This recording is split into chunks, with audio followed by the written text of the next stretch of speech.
میں کچھ دن پہلے ایک جگہ تعزیت اور ڈرتا ڈرتا گیا تعزیت کرنے. پرانے جاننے والے تھے, دوستوں کا رشتہ تھا, تو میں ایک ہی بیٹا تھا, تو وہ مجھے پتا چلا کہ ٹرین ایکسیڈنٹ میں انتقال کر گیا. تو میں ڈرتے ڈرتے گیا کیونکہ معاملہ مشکوک تھا. اور جب میں تعزیت کے لیے اندر پہنچا تو ہمارے جو انکل تھے, جن کا میرے دوست تھے, وہ ان کے کچھ عزیز کہنے لگا کہ حضرت جی آپ کے ساتھ والے باہر جا سکتے ہیں؟ تو میں نے کہا چلے جاتے ہیں. میں دوستوں کو گاڑی میں بھیج دیا, اور جب میں نے اس سے بات چیت کی, کہنے لگا میرا بیٹا ایکسیڈنٹ تو میں نے بنایا ہے, وہ تو خودکشی کر کے مرا ہے.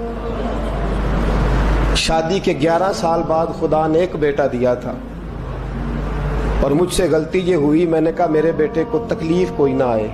اس کے منہ سے جو نکلا میں نے اسے دیا, جو اس نے مانگا میں نے دیا. کہتا ہے جو شخص 16,000 مہینے کا کمائے اور بیٹے کو 40,000 کا موبائل خرید کے دے, کہتا ہے میں نے ہر سہولت اسے دی. پھر ایک امیر کی لڑکی سے یونیورسٹی میں پڑھتے ہوئے اس کا تعلق بنا. بچی کے میسج بھی میں نے اپنے موبائل, اس بچے کے موبائل میں دیکھے, اور اس لڑکے نے جو میسج سینڈ کیے وہ بھی میں نے دیکھے. پھر میں گھر پہنچ گیا, میں نے بیٹے سے منتیں کی کہ بیٹا وہ ہمیں رشتہ نہیں دیں گے, ہماری برادری بھی چھوٹی ہے اور ہمارے جیب میں پیسے بھی کوئی نہیں. پھر میں ان کے گھر گیا, بیٹا نہ مانا, اور میں نے اس شخص کو بلا کے کہا تیری بیٹی کے میسیج ہیں, خدا را خیال کر, اور تیرے تو 7 بچے ہیں, میری گود میں تو ایک ہی پھول کھلا ہے, میں کدھر جاؤں, خیال کر. اس نے کہا دوبارہ تو نے نام لیا تو ایسے کیس میں باپ بیٹے کو پھنساؤں گا کہ ساری زندگی نکل نہیں سکو گے. نے کہا میں نے بیٹے سے کہا کہ بیٹا میں نے پگڑی تک رکھی ہے پر مجھے رشتہ نہیں ملا, تو باز آ جا. کہنے لگا 3 راتیں میرا بیٹا سویا نہیں, اور مجھے کہنے لگا حضرت جی وہ 4تھی رات سویا ہے تو دوبارہ اٹھا نہیں.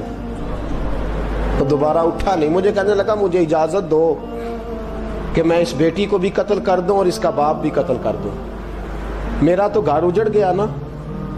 وہ کہنے لگا میں کبھی کبھی دوستوں کے پاس جا کے رات گزار لیتا ہوں اور میں اپنے دل کو سکون دے لیتا ہوں, لیکن اس کی ماں اس کے جوتے سینے سے لگائے پھرتی ہے, اس کی اماں اس کے پرانے کپڑے لے کے سینے سے لگائے پھرتی ہے. کہنے لگا حضرت جی کوئی کوشش کرو, کوئی دعا کرو کہ اللہ مہربانیاں کرے. میں کہہ تو نہیں سکا ان سے, لیکن میرے دل میں خیال آیا کہ کس نے کہا تھا کہ بچہ یونیورسٹی میں کو ایجوکیشن میں داخل کراؤ, کس نے کہا تھا کہ اس کے ہاتھ میں آگ کا انگارہ دو. میرے دوست, آپ تیز آنچ تیز آگ جلا کے اس کے قریب مکھن رکھو, اور پھر مکھن سے کہو کہ ڈلنا نہ,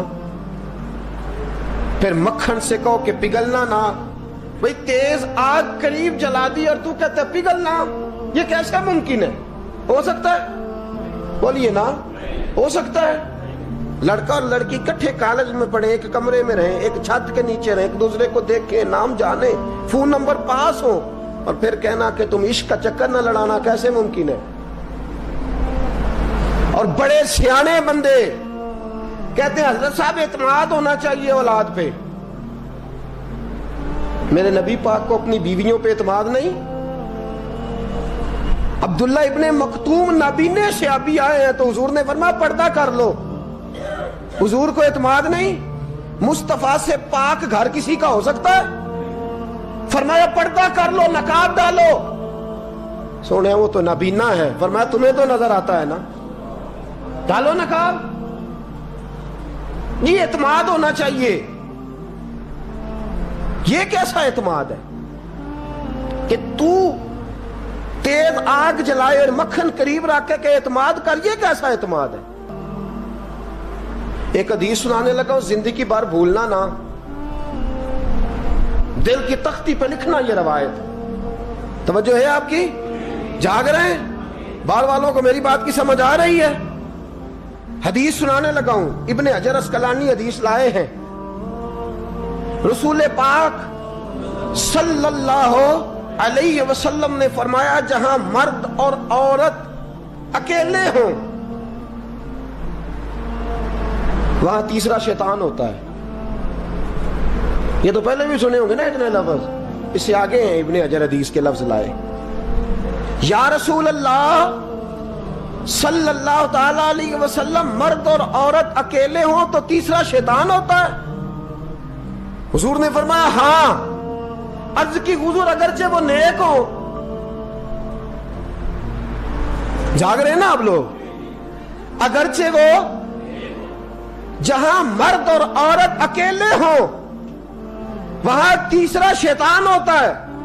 حضور اگر وہ نیک ہو لکھ لو دل کی تختی پر. میرے رسول نے فرمایا اگر عیسیٰ کی ماں مریم بھی ہو اور زکریا کا بیٹا یحییٰ بھی ہو تو میں ان دونوں کو بھی اکیلا بیٹھنے کی اجازت نہیں دے سکتا. فرمایا عیسیٰ کی ماں مریم جو رہی مسجد میں، پلی مسجد میں، جس کی پاکیزگی کا اعلان قرآن کر رہا ہے، عیسیٰ کی ماں مریم. اور فرمایا یحییٰ صرف نبی نہیں، نبی کے بیٹے بھی ہیں. زکریا بن یحییٰ. فرمایا اگر یہ دونوں بھی ہوں، ایک نبی ہو اور ایک ولی ہو، مریم اور یحییٰ بھی ہو، مریم اور زکریا بھی ہو، فرمایا میں ان کو بھی اکیلے بیٹھنے کی اجازت ہے. تو کس نیکی اور پرہیزگاری کی بات کرتا ہے؟ تو کیسا پیر ہے اس کے پاس تنہائی میں بیٹھ کے بی بی اپنا دکھڑا سنا رہی ہے؟ تو کیسا مفتی ہے؟ اٹھا کے لے جا طریقتیں شریعتیں اور جا کے سنبھال لے اپنے جبہ اور دستار میں. وہ کوئی جبہ اور دستار نہیں، وہ گند ہے. اس لیے کہ جو نبی مریم سلام اللہ علیہا کو نبی کے پاس بیٹھنے کی اجازت نہیں دے رہے، وہ پیر کس بات کی مولی ہے جو بیبیوں کو بغیر پردے کے سامنے بٹھاتا ہے؟ اور تنہا بی بی کہتی ہے میرا دکھ سن لے، کس نے اجازت دی ہے؟ اور پھر کہنا تماشا لگ گیا، سٹنڈ لگ گیا.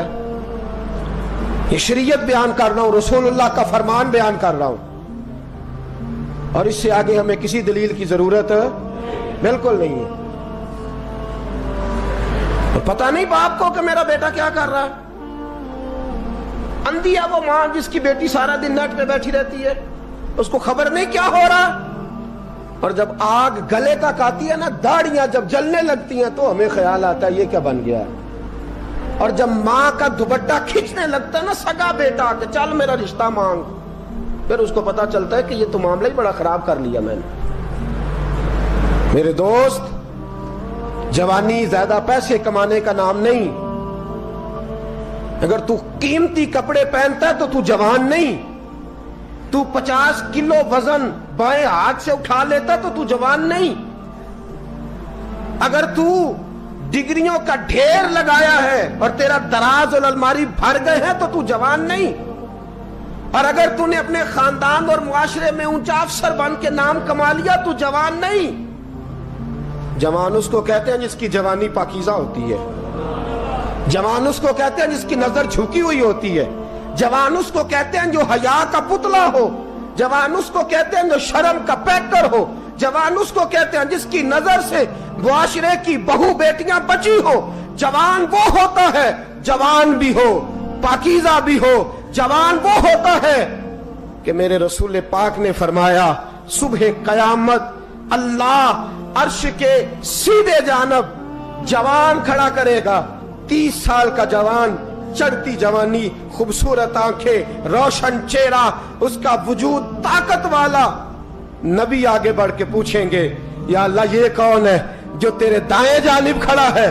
اللہ فرمائے گا یہ وہ جوان ہے کہ خوبصورت عورت نے اسے کہا تھا میرے ساتھ منہ کالا کر لے، پر اس نے نظر جھکا کے کہا تھا انی اخاف اللہ. نہ بھائی میں تو اپنے اللہ سے ڈرتا ہوں. فرمایا یہ پاک جوانی والا ہے، یہ حاجی نہیں، نمازی نہیں، یہ ولی نہیں، یہ صوفی نہیں، یہ وہ نہیں جو غوث زماں ہو، قطب دورہ ہو، پیر طریقت نہیں، مفتی وقت نہیں. یہ خالی جوان ہے پر پاک جوانی لے کے آیا ہے.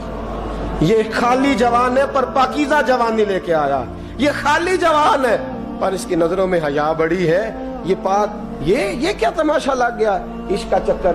اور آج جتنی مصیبتیں کھڑی ہوئی ہیں، اس عشق مجازی کے روگ نے کھڑی کر دی ہیں. ہر جوان. ہمارا ایک بچہ تھوڑے دن پہلے اس علاقے کا محمد طیب نام کا شہید ہو گیا. وہ ایک کونے میں رہنے والا, ایک محلے میں ایک چھوٹے سے کونے میں رہنے والا بچہ تھا نا. میرے ساتھ دوست موجود ہیں. صبح سے لے کر ساری رات میں افسوس کرتا رہا میں جنازے میں کیوں نہیں گیا, میں جنازے میں کیوں نہیں گیا. وہ بچہ پاک فوج کا وہ شہادت اختیار کر گیا تو فخر سے سر بلند کر گیا اپنا. لیکن جو بی بی کے لیے ساری رات روتے رہتے ہیں وہ شہید ہو سکیں گے؟ جو ساری رات ٹھنڈ میں کھڑے ہو کے عورت کے ساتھ گفتگو کرتے رہتے اور جو سارا دن دل میں گند رکھتے ہیں بی بی کے لیے, ان کے ہاتھ میں تلوار آئے گی؟ یہ بہو بیٹیوں کی عزتیں بچا سکیں گے؟ عافیہ صدیقیہ جیلوں میں جل گئی امریکہ کی, اور وہ جب بھی خط لکھتی تھی کہتی تھی کوئی محمد بن قاسم نہیں بچا, وہ کہتی تھی کوئی شہاب الدین غوری نہیں بچا. اور وہ جب بھی, اب تو خیر اس کا ذہنی توازن ہی کام کرنا چھوڑ گیا, وہ بی بی جب بھی خط لکھتی تھی نا اہل پاکستان کو تو کہتی تھی پاکستان والوں بتاؤ کیا تمہارے اندر کوئی بھی خالد بن ولید کا ماننے والا نہیں؟ کیا کوئی نہیں تمہارے اندر جو علی کے نام کا نعرہ لگانے والا ہو؟ کوئی نہیں بچا جو فاروق اعظم کی سیرت کو فالو کرنے والا ہو. کوئی لاؤ جس کے ہاتھ میں تلوار ہو اور مجھے سمجھ آئے کہ یہ وہ ہے جو حسن اور حسین کا نام لینے والا ہے. کوئی نہیں بچا. اس لیے کہ گندگی دماغ میں, گندگی دل میں, گندگی روح میں تو اس کام کے لیے آیا تھا.